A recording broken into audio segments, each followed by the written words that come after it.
Do you remember if I was paying you? I had to have been paying you. I think I maybe I think you did cut me a check for like $250. Yeah. It's Tom. It's Jake. You already know. It's pretty spot on. All right, ready?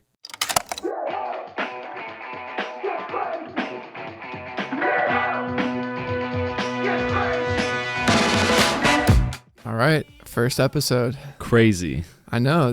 We've been talking about this for a while. Yeah, we've been talking about doing a podcast for, I feel like, over a year now. Yeah. I've been hit up so many times about it. You already have a podcast. I do, yeah. Which is like the worst day ever, film set. A little more story-oriented. It's more like fun, story-oriented, quick things. But yeah, now finally we have our own podcast. I've been wanting to do a podcast. Yeah. Doing one with you. Like, I would never do a podcast by myself, but like doing it with you, bringing in other people and guests, like I think 100%. It's going to be fun and cool.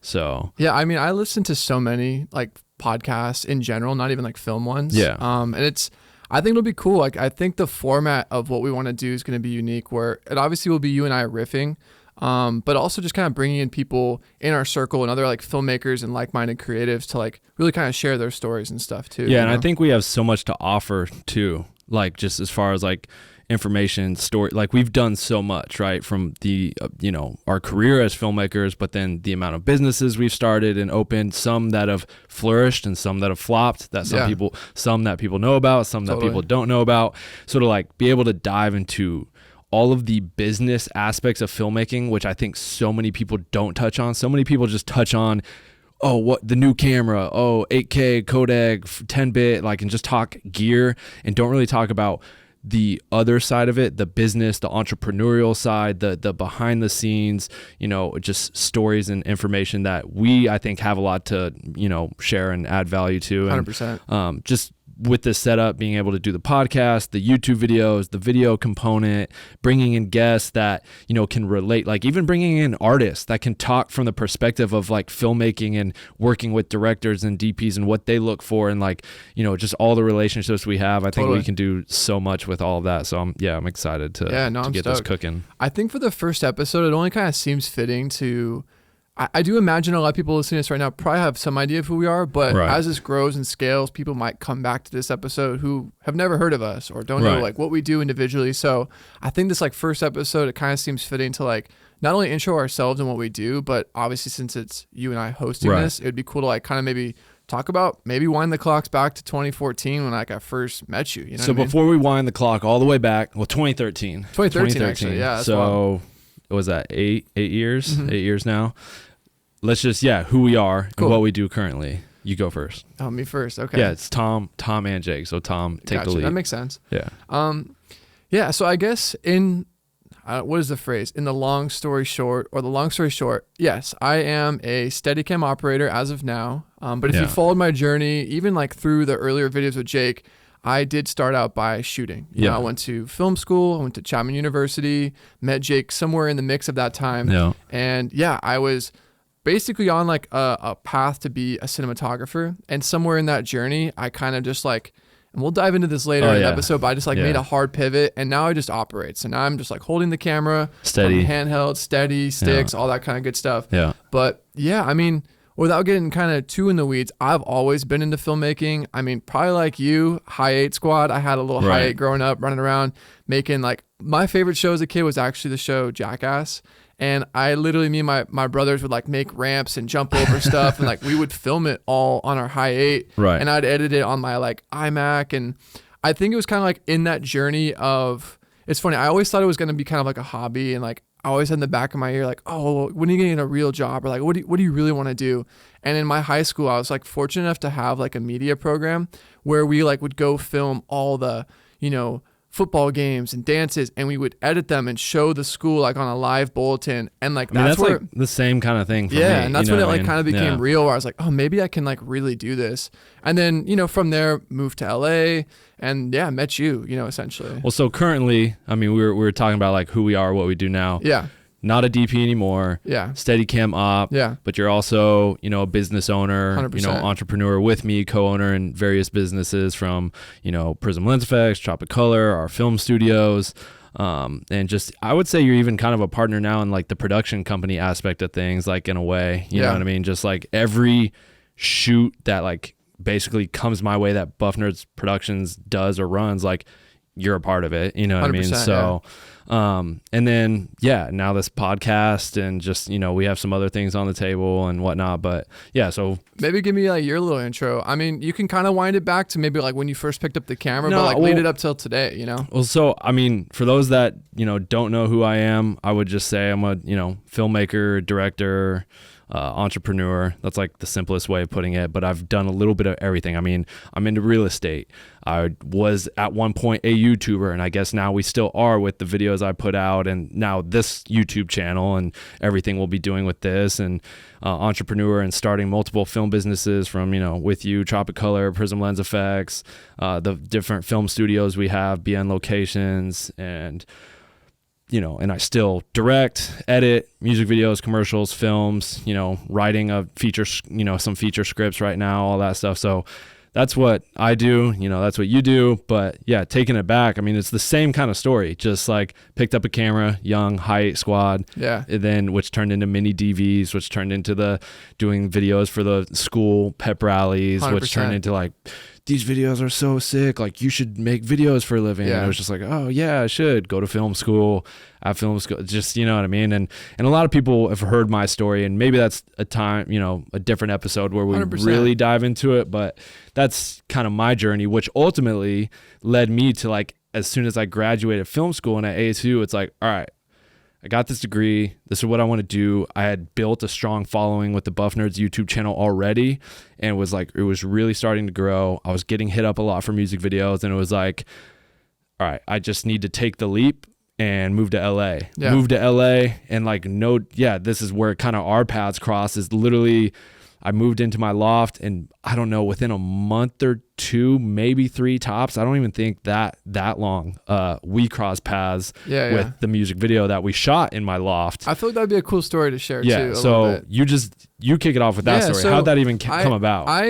So for sure. I'd been shooting with a band. They're called Radical something. Yeah. And if you go to look them up, I don't think they exist anymore. Yeah. RIP. The video never came out too, by the way. Yeah, which honestly would be really cool to show. Our first video ever together. It'd be sick to show. I don't even have the video file anymore. I know. You were like notorious in the era of just like deleting footage like right away. I was so bad at that. But so I was shooting with this band, and at the time of shooting with them, we were like shooting in Malibu, kind of like some sunset shots, and they had mentioned that they were doing another video the next day with like a different crew. Because I had already shot like a couple things for them because I shot everything myself with like my Sony FS700. Yeah. I had just upgraded to that camera like maybe a year prior and was shooting all my music videos on that. I had shot a little something for them on that. They loved the video, and so they wanted to shoot another video. Yeah. Case in point, the day before that video, you had shot something with them. Yeah. But I think it's worth mentioning, I was shooting the video prior to us linking on a Scarlett. I had just purchased. For those that don't know what a Scarlett is, it's a red camera. Yeah, red Scarlett. It's like one of the OGs, like, I mean, without getting too in the weeds, it was like kind of their cheaper version, like how today has the Komodo, where it's like an easier price point to get into a red system. It was that. It still had its limitations, which we'll get into, but was shooting that video with Radical something the day prior. They were seeing the playback, looking at the red, like, oh, wow, this quality's crazy. And as you mentioned, you only had an FS700, which was cool, but I think it was still 1080. Yeah. Had some other limitations. I think it was 4K. It just, I mean, there's a brand name associated with red too. Yeah, so they were like, yo, like, we're going to run it by this director, but like, it'd be cool, like, we're going to try and get you on tomorrow or whatever. And I think they'd hit you or texted you. Yeah, no, maybe. They texted me and were like, hey, we're shooting the video tomorrow at your place still. Like, is it cool if we bring this guy to like shoot the video on his red camera? And I was like, hell yeah. Like, I wanted to have access to a red camera, shoot on a red camera.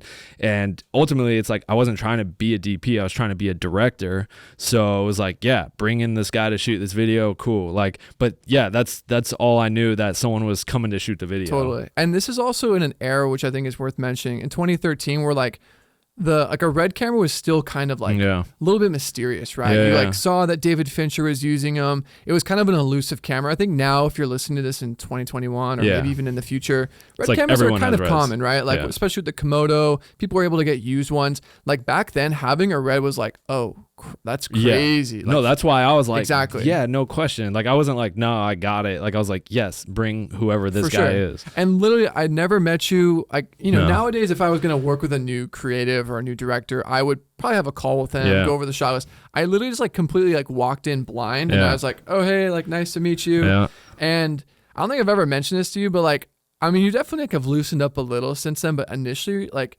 you were very like serious. Like mostly now, if we're looking at the monitor and you like the shot, you're like, oh bro, that's fire or whatever, right? Back then, like I remember lighting something and you're like, okay, yeah, that's cool. Like we're never like, you would never, not that I was like seeking praise, but like I remember that day, I like wasn't really sure if you were liking anything because I was like, he's not really reacting. We're like, I don't know. Now, yeah, it's just funny. Like, what's funny about that is my brother, literally at our wedding, in his speech as the best man, he talks about like, yo, like just talking about me and where I've come from. He's like, I love my brother and he's just so much more relaxed now. Like he used to be so serious, take everything so seriously. And he's just much more like loose and relaxed now with everything. So that's funny you said that because it's not something I was like really cognizant of. And for you to say that, like, yo, when I first met you, you're so serious. I mean, 8 years ago, that's referencing like that's straight out of college, whatever. I was probably a very much more just like, not uptight, but just like serious. Well, like naturally over the years, you build a shorthand and you can, not that like your guard was up, but I definitely felt like, the first day was like a little like, okay, like just trying to navigate the creative situation. So we shot that video. But I think it's also worth mentioning that video. God, I wish we could show the footage. We got pretty weird with it. I remember you had Kino flows, which mind you is kind of like how the Red was like the Mac Daddy camera of the time. Kinos were kind of like the go-to like soft light. Oh yeah. And you had those. And I remember you had gels for your Kinos because you couldn't do like RGB like these. Yeah, we came up in a time like I say that like it was so long ago. We came up in a time like even just 8 years ago, like you couldn't. There was no like LED lights and you just instantly change the color and the intensity. It was like you flip the light on, it's a light tube. You'd have to like get gels, cut the gels, it was crazy. And so, but yeah, we took the gels. Well, and then we literally held them over the lens and it was actually kind of fun. And we like moved it. Well, I think the whole video was like one of the bandmates, Red, I think was like underwater scuba diving or something. And like we were just there's a sandbox, like it was like a studio beach day. But like we were like, yo, should we try this? And I remember like I was like, oh, this is tight. Like I've never done it since, so I don't know if it really looked that good. But we took a blue gel and literally put it over the lens and just like kind of like made it look like a water layer or something. But no, I mean we had a good time on that video, and I guess just to close that out, like video was good, offload the footage, and upon leaving it was kind of like, yo, like this was fun. Like I remember and I don't know, sometimes like you have memories and you're not sure if it's like it's been so long, you're not sure it's true. Now I personally remember you saying like, hey, like this was fun, like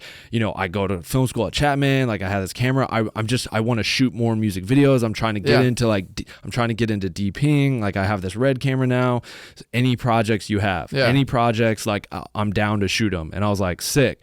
And like immediately brought you onto this Great and Square one that I did around the same area, and just like I started then a futuristic one, that thing, which if you're an OG like Buff Nerds fan, like that was an early video me and Tom did together with futuristic, and we used that was a fun one too. But we just started, you literally like became my instant what DP. Was so cool about that was it was like the perfect synergy, because this was like right when your YouTube channel was really starting to pop off. Yeah. And I was going to Chapman, meeting a ton of people, ACs, gaffers, Steadicam ops. So like as I was leveling up my like knowledge as a cinematographer, I feel like in ways it kind of like impacted our videos. And like I remember, that thing, like we had Cooper come out and did Steadicam. Like those were like the early times where like our videos were kind of leveling up as we both grew. All of a sudden on, the Buff Nerds YouTube channel, where we grew a pretty big following for like the independent music videos and music artists and also just filmmaking stuff. All of a sudden I went from like this like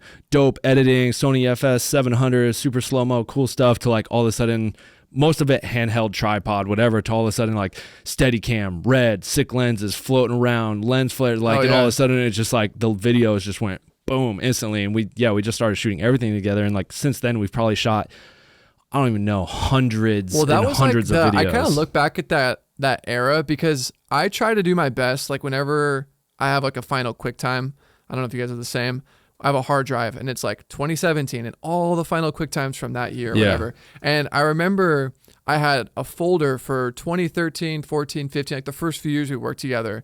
And I think the 2014 folder, because I think 2013 we did a few. It was like I met you in August of 2013. Yeah, it was right at the end of 2013. But 2014, I think there was close to like 100 videos in that folder, and there was times. And that's just the ones me and you did. Like there was still stuff I did separate and outside of that. So like literally, I mean, if you break it down, like probably the amount of videos we actually did or that you did outside of even me or the ones we did together, like we probably damn near like every other day like made a video per the amount of days in a year. Sure. You know what I mean? Totally. Like with all the projects you were working on, the stuff I was working on, the stuff we did together.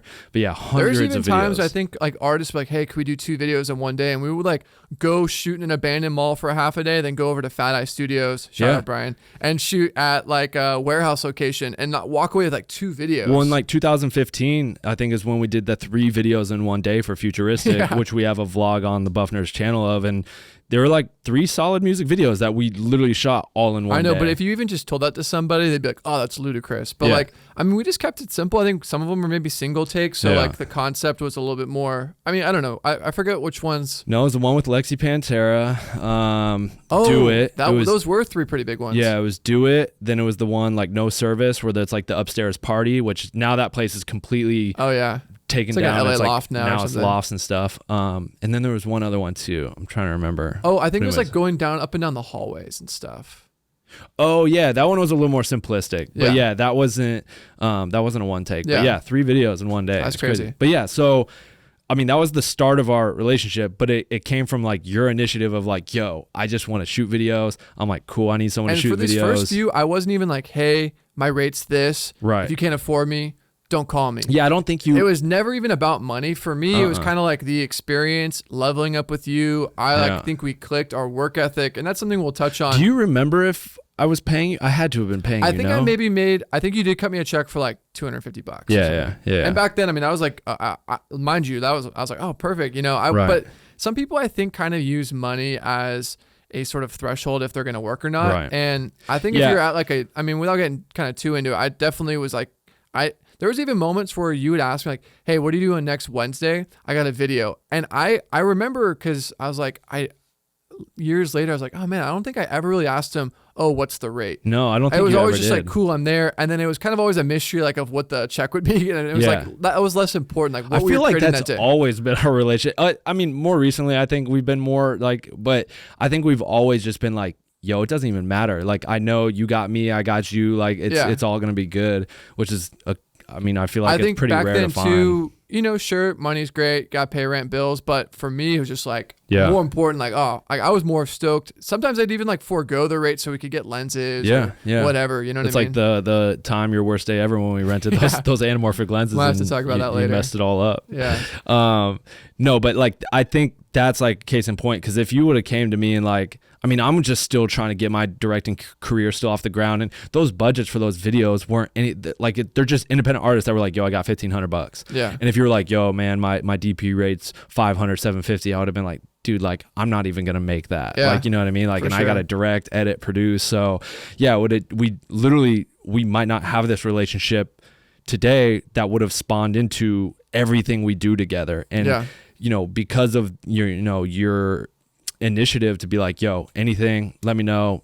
I'm not worried about rates, blah, blah, blah. Like, we're able to build so much together and build so many businesses, and just it's led to so much because you weren't just like, rate snob. You're like, yo, I just want to work. Yeah. I want to meet people. I want to create dope things. I want to build my reel. I want to build my resume, and let's see where this goes. And it's gone some pretty cool spots. And it's crazy. I mean, you really look at the kind of discography, if that's the correct term. Yeah, discography. Body of work. But just like all of it laid out, and it's like, because it's funny, recently we made like a course for all the cinematography stuff we do, right? And I kind of like, it was like a little bit sentimental because I'm going through all these old hard drives, like looking for, I'm talking about backlights. I was like, oh, there must have been a video we shot in that span time that used backlight. And it was like kind of going through like memory lane of like, oh my God, look at that. And then I'd look at the BTS and be like, wow, like, what was my hair doing? Or look at like how janky my red looked, or like, it's just cool to see the evolution, you know what I mean? Yeah. So, and what's cool is like I don't know if too many other filmmakers, to my knowledge, that have like really documented the process. So like you kind of having your channel kind of force you to document the process. So like, I think there's like a really cool, like kind of journey that you can kind of look back on. I even go back like and look at some capsule. of our old, and it's just like, oh wow, like that's what LUTs you were using in 2012. That's what like lenses we had in 2012. Like it's kind of actually cool to like go back and watch some of those old videos. I think even just documenting our whole process, and that's why I'm still, even to this day, like I always kind of want to document and put stuff together, is because it is like cool to look back on, but it's like you never know how you can use all that stuff. Like you're saying, for the Learn Cinematography course that we've built, bro, we were able to pull from all the way back to when we first met and we're shooting videos and pull references and show things. So we were able to like build out a more robust course for people wanting to learn film, because we documented our journey and had all these, extra clips and footage that like, we documented. And so, yeah, it's 100% crazy journey. So and we still have lots of things in the works and plans, but for the future. Yeah, definitely. And hopefully this podcast is another. Hopefully we look back at this and be like, dude, remember when we started this podcast like in our Prism warehouse? And it's like now. I don't know if these cameras can really see it, but it really is just a table from IKEA, 2 sound blankets I got online, and like, hey, look, I mean, it's really case in point that you don't need like that much to do something. Right.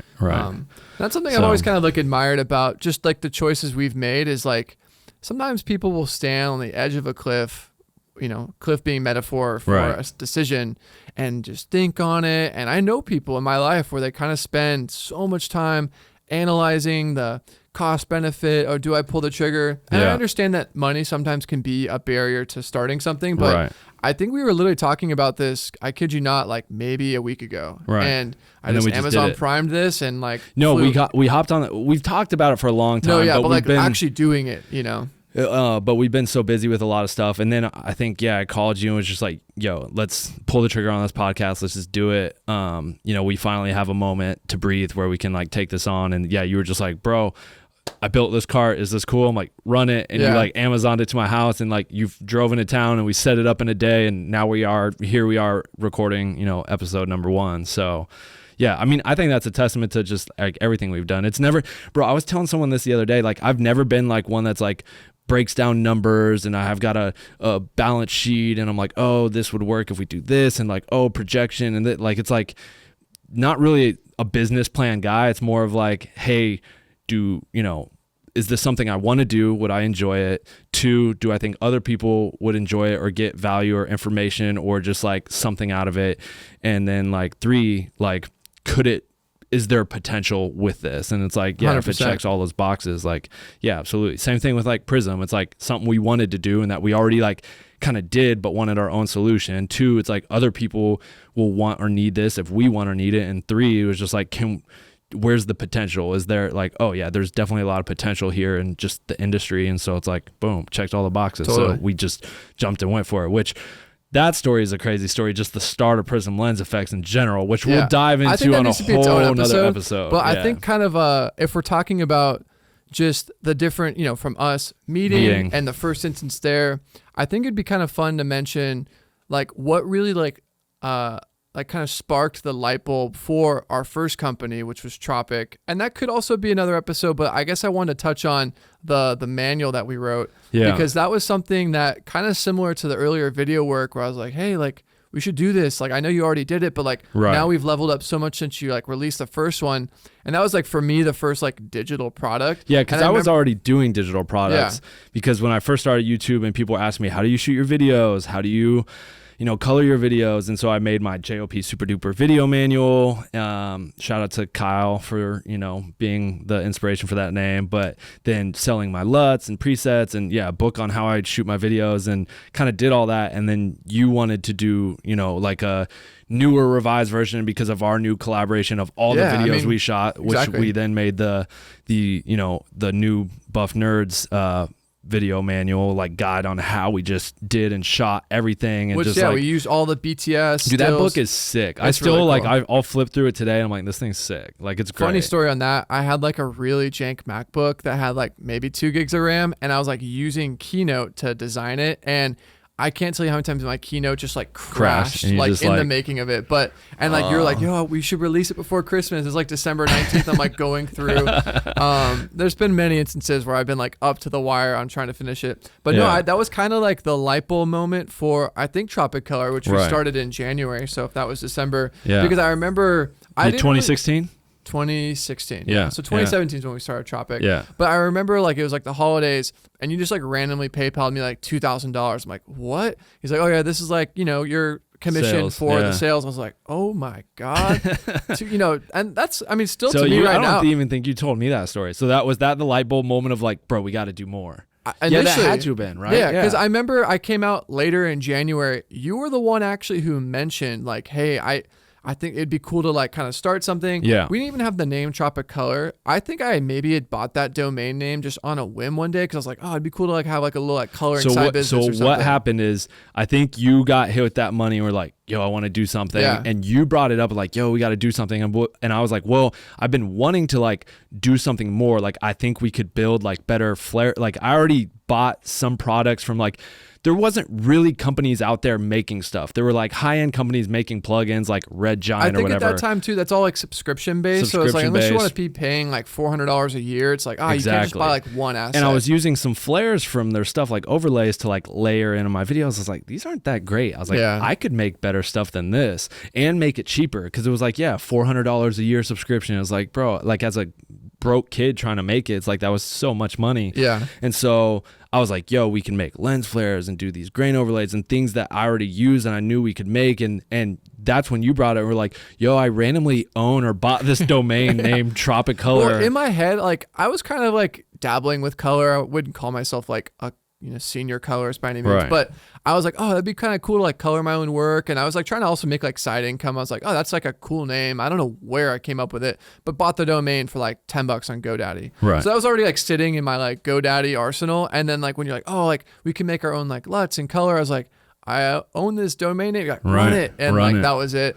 And yeah, dude, made the first site on Squarespace. Like, yeah, it's just kind of crazy to like see just even like where that company's gone. Cause 2017, that's like 4 years ago. Not that long ago. Coming up on 5 years. I mean, yeah, coming up on 5 years. So we'll be having our probably 5-year anniversary come this next, January, February. Yeah. That's cool. We got to do some big stuff for that. Cool. Maybe do some and just cool even giveaways. like the evolution of that company has been cool. Cause if you like, I wish I had a screenshot of the original Squarespace. Oh, it was I like, I don't know. I don't want to say jank because we were doing at that time the best that we knew how. Yeah. But if you look at like we're on Shopify now. It just everything feels so elevated, which is cool. And maybe who knows? 5 years from now, we'll look at our current stuff like, oh my God, that was so whack.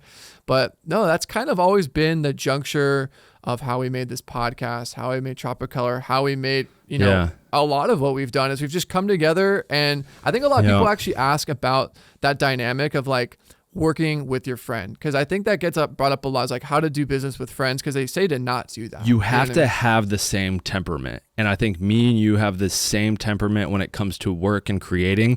One, our tastes are like the same. I feel like we have similar tastes in just styles of work and looks, but you work the same way I work. Like you're just always having ideas, always down to work and create. It's never like I'm carrying all the load and you're just like not really doing anything, because that's where that divide happens. We're like, bro, I'm doing everything, you're not. And you have these people that battle because they don't have that same work ethic, that same drive, that same creative fire, the same taste. They might battle over like, no, that's trash. Like, no, this is the way it should be. Like every time you send me something, I'm like, bro, that's fire. That run it. Like, and vice versa. So I think we just ethic has like to align for sure. So if you have a friend and you're maybe listening to this and like, oh, like I wonder how their dynamic works. It works solely on the fact that we both have an energy and ethic of just chasing something. There's never been times where I found that you were like just sitting back collecting a check or vice versa. We're always both. And that's what's really cool about being in business with somebody, because you check boxes that I don't have and vice versa. I remember when Tropic came about, I was more doing like the initially the emails, the servers, the back end, the website design. You were doing a lot of the front facing stuff like the Instagram, the outreach, and growing editing, it through your Buff Nerds brand. So there's like, what's cool is like you ideally, when searching for a business partner, ideally it's someone you get along with, but they're also checking different boxes than you. 100%. Because if you were the same person as me and were, did all the marketing, video editing things as me, but we didn't have anyone to do the website and the back end and the servers and figure that out, like we would have no company. Like, so it's like I think we just, man, it's just been a match made in heaven, really. No, it's been perfect. And it's been cool to like just grow together and level up together. And Yeah, I mean, it's a really cool feeling to like look back at that journey and kind of, I mean, dude, who knows? Still got so much more to go. Like, I we mean, still even have so many being in ideas. this Prism Lens Effects warehouse, we've had this only a year, and I do think I want to save Prism Lens Effects as its own episode. For but sure. Even that story is crazy. Like how I mean, that will for sure. It's got to be its own episode. That story is wild, and like, never thought it would become what it become. Never intended it to be that. Like, it just like, we got it. We won't touch on it too much. Yeah. Anyways. That might be a good end mark. What do you feel about that? I think so. Good? I mean, I thought this would be a cool episode to set up the format. Yeah. I mean, it is called Quick Take. So if you're listening to this is going to be roughly the length, 20 to 40 minutes. I feel like when you're driving somewhere and you put on a podcast, I like to put on a podcast as I'm going to set to get inspired. And it's sometimes hard to get inspired when the whole narrative of the podcast is like 3+ hours. Yeah. And I just sometimes have to I forget when I get back in the car. To pull that back up. This is a quick take. We're going to do a quick take on a slew of things, from different topics, cameras, ideas. Yeah, I think, exactly. We're going to talk about filmmaking. We're going to talk about the art. We're going to talk about gear. We're going to, reference old videos, bring up stories. We're going to bring guests on, but we're going to talk about the business, entrepreneurial stuff, stuff that will help inspire you guys and just break down like our biggest successes, our biggest failures, and just really dive into more than just like, oh yeah, this new camera 4K, like talking about like, it's going to be so in depth just from the whole creative business side of just things in general. And I think it'll help a lot of people. Yeah. Genuinely. I do. So if you are listening to this, there also is a video version. Yeah. I think it's worth mentioning. Yes, sir. The YouTube channel, we'll probably link it. I have the ability to like have a show note. So if you actually scroll down this podcast, you'll see a link for it. I know nothing about podcasts, Tom. Yeah, man. It's a good thing. Yeah, of course. The yin and the yang right there. Right? You know what I'm saying? And then on YouTube, we'll have a link to where you can subscribe to this. Yes. This will be a video on YouTube. We got a YouTube channel where we'll post the, video podcast, but we'll also be doing like YouTube videos where we sit and talk about gear or things that came out. Maybe we talk about a movie and like a new fire movie that came out. We break it down and talk about why we like it, from the cinematography to the art. Like, there's just going to be so much dope stuff that we do with this. I'm excited. No, long time in the making. So it was cool to like get the first one. To do it finally. So, and it's Tom and Jake. You already know. All right, all right, wrap us out for real, Tom. Sorry. But yeah, that pretty much closes out our first quick take with Tom and Jake. Got a chance to meet us, learn about our journey, how we met. And yeah, I mean, we're going to be coming out with these pretty much weekly, obviously. Yeah, as filmmakers, we may get pulled onto a shoot for a week or so. So there might be little gaps here and there, but the goal and intention is to come out with these very frequently, ideally every week. And you can follow us at Quick Takes with Tom and Jake on, Apple Podcasts or wherever you honestly listen to these things, YouTube as well. And I mean, I think that kind of closes us out. Appreciate you guys for watching. Make sure, if you're on YouTube, go check us out, subscribe, like, comment, ask us questions on topics you want us to see, cover, like in the comments, throw out comments there, and we will genuinely read the comments and take them to heart so that we have, topics that we can like talk about that you guys want to see. And then, listen to us and follow the podcast. I don't know how it works. You just follow a podcast on Apple Podcasts and stuff. Subscribe. I really don't listen to podcasts like that. So, but cool. Anyways. I'll see you guys on the next one. All right, guys. Peace.